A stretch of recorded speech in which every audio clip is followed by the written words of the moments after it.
Everton, todo dia eu termino e não fiz nada do que planejei. Por que isso? Já dá 2 toques nessa tela? Isso é muito mais comum do que você imagina. É porque estão decidindo por você porque você não decide. Você precisa aplicar aí a estratégia do futebol. Pega no começo do seu dia, 90 minutos. Se for muito tempo, 45 minutos. Você vai fazer só 2 coisas nesse tempo. Primeiro, você vai pensar aquilo que é importante para você fazer nesse dia. Exatamente para tirar essa sensação que você está tendo. Pensou? Escreve uma coisa só. E o restante do tempo você vai fazer isso. O que chegarem com você, reunir alguma coisa, você anota e fala, olha, depois, daqui a um tempo a gente trata isso. Mas agora eu tenho que resolver esse ponto aqui. E aí você trabalha nisso até dar o horário ou até você concluir. E aí quando terminar o dia, você vai terminar com uma outra sensação. Mano, eu começo 1000 coisas e não termino nenhuma, me ajuda. Você está paralisado, é a paralisia por escolha. Tem tanta opção do que você pode fazer que você acaba não fazendo nenhuma. Como é que você resolve isso? No começo do seu dia ou no final do dia anterior, escolhe só 3. Pensa direitinho, né, algo relacionado à sua vida profissional, ou aos seus estudos, familiar e à sua saúde. O item de cada um desses campos. Escreve esses itens e quando você acordar, né, na noite anterior ou quando você acordar, você vai olhar para esses 3 e a sua prioridade no dia vai ser resolver esses 3. Resolvendo, aí você escolhe mais 1 bilhão de coisas que você tem aí para escolher. Sempre deixo para a última hora e depois me arrependo todo santo dia. 2 coisas aí. Ou você é estudante, está com a síndrome do estudante, que sempre deixa para a última hora, ou você está viciado na adrenalina de deixar para o último momento, né? Aquele instante que você ativa o modo hiperfoco e aí tem só 1 hora para fazer e corre atrás para resolver. Tá? Isso aí é falta de clareza, não está claro aquilo que é importante para você, ou exatamente essa sensação que você gosta aí de depois, né? Ah, resolvi no último minuto, eu consegui entregar e tudo mais. Só que a qualidade, ó, vai lá embaixo. Então, no começo do seu dia, define aquilo que é importante, separa uns minutinhos para pensar nisso, escreve 1 a 3 itens e aí foca nisso. Foca nisso, por mais que o prazo esteja lá na frente, que aí você vai começar a se empolgar com o progresso de avançar e não com a adrenalina de resolver nos últimos instantes. E aí você vai conseguir mudar o seu comportamento. Amanhã eu faço, vira o meu bordão, né? Só que o amanhã logo vira hoje, né? Então, o amanhã, na verdade, ele não existe. O que existe é só o agora. Só que é muito bom pensar assim, porque se eu tenho algum problema agora e consigo empurrar ele para amanhã, que nunca vai chegar, né? Já que amanhã vira hoje, hoje vira ontem, a gente acaba fugindo do problema. A coisa que você tem que fazer é encarar. Só que às vezes é tão difícil iniciar. Então o que você pode fazer? A estratégia aí dos 5 minutos. Então, depois de uma dica dessa, pelo menos 2 toques nessa tela. Pega isso que você está empurrando para amanhã, não sei quantos dias, e foca em trabalhar nisso por 5 minutos. Põe isso na tua cabeça, não, vou trabalhar só 5 minutos nisso. Que aí você vê que é pouca coisa, é muito difícil você não começar.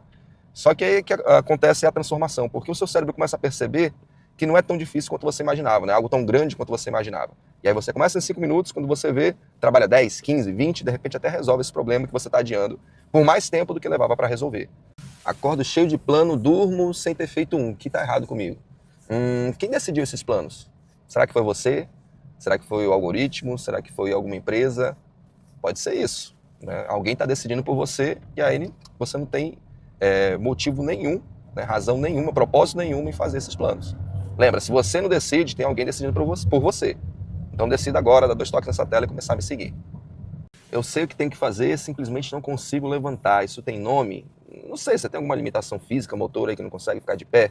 Agora, se a pergunta for relacionada à primeira afirmação aí, que você sabe que consegue fazer e mesmo assim não faz, aí tem vários nomes, né? Procrastinação, resistência, preguiça, perfeccionismo. Tem um livro chamado Supere Meus Limites Internos, depois dá uma olhada nele. Mas para você vencer essa etapa, você tem que fazer 2 coisas. A primeira, você tem que começar a me seguir e dar 2 toques nessa tela. E você vai pegar aquilo que você tem que fazer e separar a menor parte. Pensa, né? Você vai ler um livro, vai escrever um relatório, qual que seria a menor parte? Escrever o título, abrir o documento.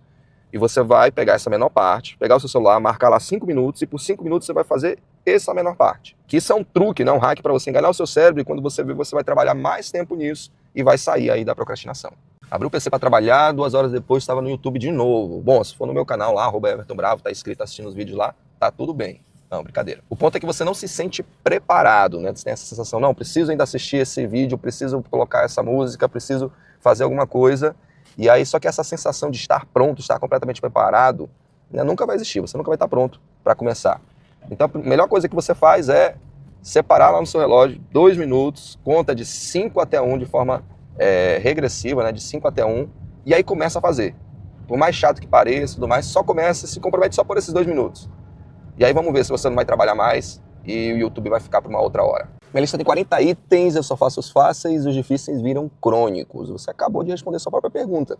Você tem que pegar esses itens que são difíceis e dividir ele em partes menores até que eles se tornem fáceis. E aí, como você já faz os fáceis, vai tudo entrar no fluxo. Acabei de resolver teu problema, na verdade você mesmo resolveu, já começa a me seguir, dá 2 toques nessa tela. Domingo de noite, aquele aperto, você sente? Que é isso? Alguém tá te abraçando? Não, mas se for o quê? A ansiedade por causa da segunda-feira? Se for um aperto por causa disso, né, tem todo um trauma enquanto é segunda-feira, eu, sinceramente, eu acho o melhor dia da semana. Se você tá com essa ansiedade, é porque você não sabe o que fazer. Então tá chegando a segunda, você não tem ideia do que vai fazer, do que é importante para você, e é isso que tá gerando esse aperto, essa ansiedade. Mas escreve apenas 3 coisas aí que vão fazer a tua semana, ou melhor, até a tua segunda-feira, vai ficar mais simples, valer a pena. E foca nessas 3 coisas. Só de você escrever, né, você já vai perder um pouco desse medo, porque sua cabeça já vai ter uma ideia mais clara do que você precisa fazer. E a ansiedade é exatamente por isso, porque você não tem ideia, parece algo desconhecido, né? Uma nova segunda-feira, novas cobranças. E aí o seu cérebro enxerga isso como uma ameaça, como medo, e por isso que você sente esse aperto aí no domingo, se não for alguém te abraçando. Vivo correndo atrás do prejuízo, nunca estou em dia, como é que sai disso? Bom, como é que está seu relacionamento com Deus? Porque Deus é a verdade e a verdade vai te ajudar a se libertar. Se libertar de entender que você não consegue correr atrás do prejuízo, não consegue recuperar tempo perdido, isso não existe. Você tem que colocar isso na sua conta que foi o preço que você pagou para aprender algo. Mas recuperar, ir atrás do prejuízo, abandona isso, você está perdendo mais tempo ainda fazendo isso. Então encarar a verdade é o primeiro passo para você sair disso. O segundo passo é você me seguir, o terceiro é dar 2 toques nessa tela, e o quarto passo é você, todos os dias, separa 3 missões diárias, foque nessas missões, aquelas que vão fazer assim, poxa, meu dia valeu a pena porque eu fiz isso, isso e aquilo. E aí você vai ver como é que vai mudar a sua postura, em vez de ficar correndo atrás do prejuízo, vai estar se antecipando aos problemas, sendo proativo. Deixei o prazo vencer de novo, a culpa está me consumindo. Faz o quê? Vamos destrinchar a tua pergunta? Deixei o prazo vencer, a culpa está me consumindo. Então o que está te causando culpa? É deixar o prazo vencer. O que você tem que fazer? Parar de deixar o prazo vencer. Tá, mas aí como é que você faz isso? Primeiro você tem que começar a me seguir, né? Você ainda não me segue, já começa a me seguir. E o segundo, seus prazos têm que ser não grandes, os seus prazos têm que ser não tão grandes a ponto de você deixar para fazer depois e não tão pequenos a ponto de você ficar ansioso, né? Para sair da culpa para a ansiedade. Tem que chegar no meio termo, né? Que seja desafiador, mas não impossível de se fazer. E agora, se são prazos muito grandes, né, semanas, alguma coisa, tenta reduzir em passos menores. Quebra aquilo que você tem que fazer em passos menores e coloca prazos menores. Aí você vai ter uma noção um pouco mais detalhada do que tem que fazer e, com isso, a sensação de controle na sua mente vai ser um pouco maior e você vai procrastinar um pouco menos. E aí você diminui a chance de você extrapolar, perder o prazo de novo. Então, em vez de trabalhar com prazo único, cria micro prazos, né, com micro tarefas dentro dele que você vai conseguir atender. Talvez, né, na primeira, na segunda vez que você fazer isso, ainda não atinge o resultado ideal, mas nada mais você vai conseguir.